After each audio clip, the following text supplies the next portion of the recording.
friends, welcome to my channel E-Lesson for you. Friends, Hindi व्याकरण के videos के series के आज के भाग में हम व्यंजन का अध्ययन करेंगे। व्यंजन किसे कहते हैं?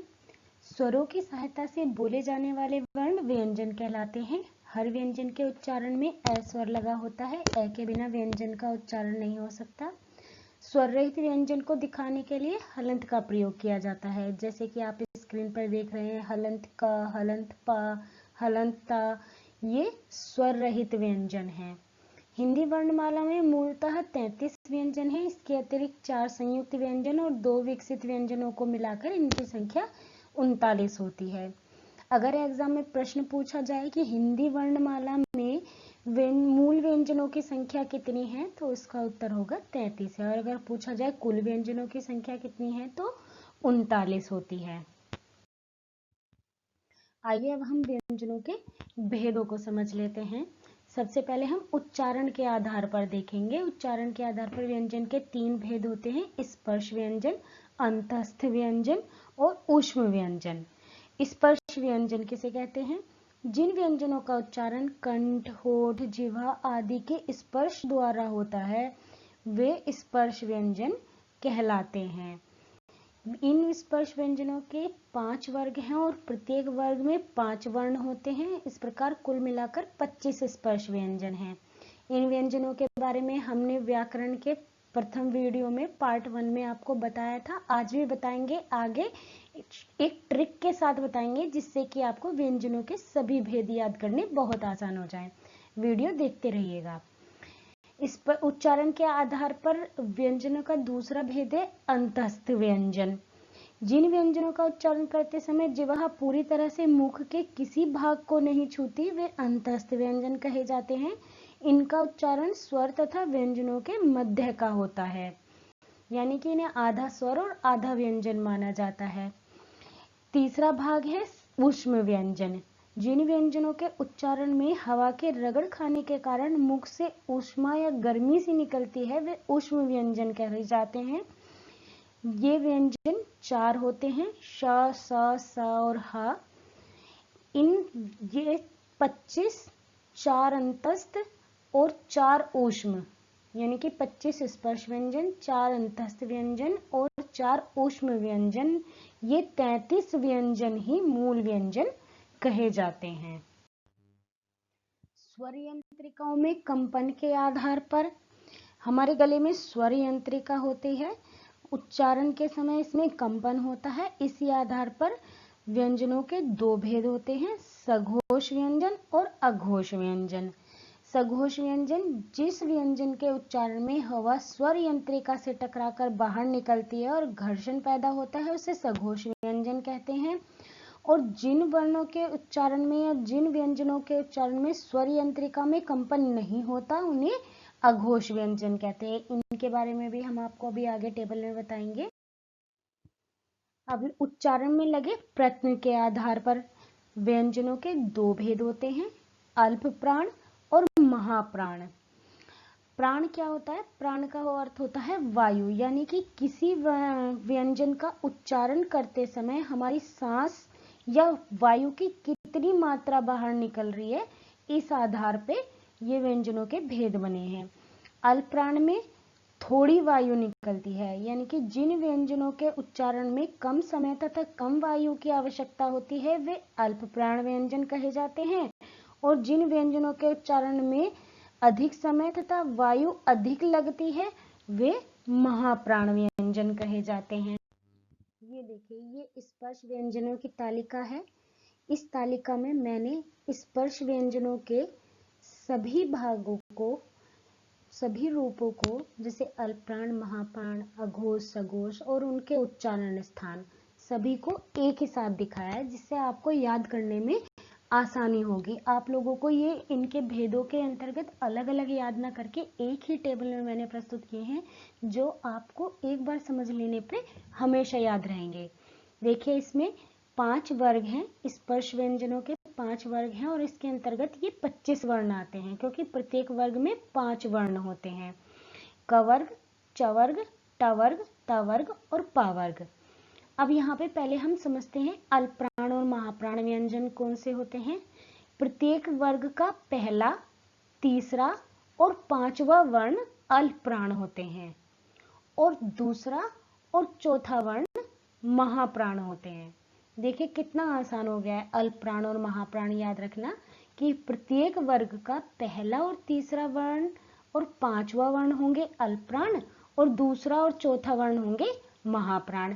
इसी तरह प्रत्येक वर्ग का पहला और दूसरा वर्ण होंगे अघोष और तीसरा, चौथा और पांचवा वर्ण होंगे सघोष या घोष वर्ण।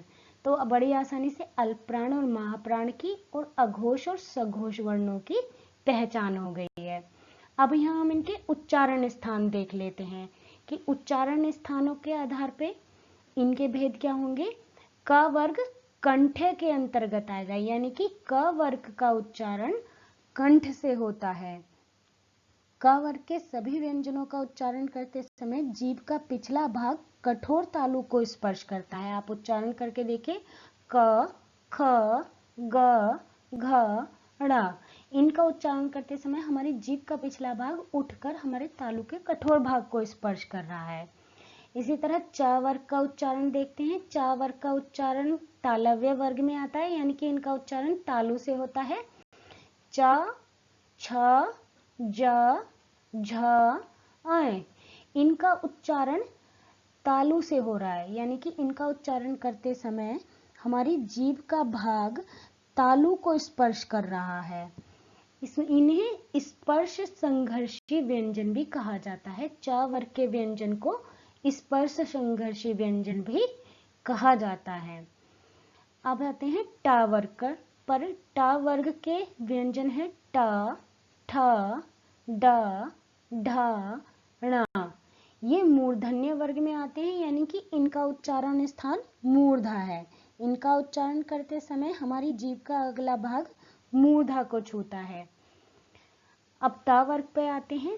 ट वर्ग के व्यंजन है त, थ, द, ध और न। इनका उच्चारण दंतमूल है, यानी कि इनका उच्चारण करते समय हमारी जीभ दांतों को स्पर्श करती है। जीभ का अगला भाग दांतों को छूता है। आप उच्चारण करके देखिएगा, आपको ये खुद महसूस होगा। त, थ, द, ध। इनका उच्चारण करते समय हमारी जीभ दांतों को स्पर्श करती है, तो ये दंत व्यंजन है। अब आते हैं प वर्ग पर। प, फ, ब, भ, म। ये ओष्ठ्य व्यंजन है, क्योंकि इनका उच्चारण करते समय हमारा निचला होठ ऊपर के होठ को छू रहा है। तो क्योंकि इनका उच्चारण होठों के स्पर्श होने से हो रहा है, तो ये ओष्ठ्य व्यंजन है। प्रत्येक वर्ग का पांचवा वर्ण अनुनासिक या नासिक्य होता है, यानी कि इनका उच्चारण करते समय प्राणवायु हमारी नासिका से या नाक से बाहर निकलती हुई प्रतीत होती है। जैसे अणा, आए, णा, न, म। इन्हें पंचम वर्ण भी कहा जाता है। प्रत्येक वर्ग के पांचवें वर्ण को पंचम वर्ण भी कहा जाता है। इन्हें अनुनासिक या नासिक्य व्यंजन भी कहा जाता है। अब देखते हैं अंतस्थ व्यंजन। 4 अंतस्थ व्यंजन होते हैं, जैसे कि हमने अभी आपको बताया। ये है य, र, ल और व। इन अंतस्थ व्यंजनों के उच्चारण स्थान है। य का उच्चारण स्थान है तालव्य। य का उच्चारण तालु से होता है। र का उच्चारण दंतमूल है। इसका उच्चारण करते समय हमारी जीवा का अगला भाग दांतों के मूल को स्पर्श करता है, दांतों के जड़ों को स्पर्श करता है। ल भी दंतमूल व्यंजन है। ल का उच्चारण करते समय भी हमारी जीभ का अगला भाग हमारे दांतों के मूल को स्पर्श करता है। व दंतोष्ठ्य है। व का उच्चारण करते समय हमारा निचला होठ हमारे दांतों को स्पर्श कर रहा होता है, तो ये दंतोष्ठ्य है। निचला होठ ऊपरी दांतों को स्पर्श करता है। इसके साथ ही इनके संबंध में एक विशेष बात यह है कि ये सभी अंतस्थ व्यंजन सघोष और अल्प प्राण हैं।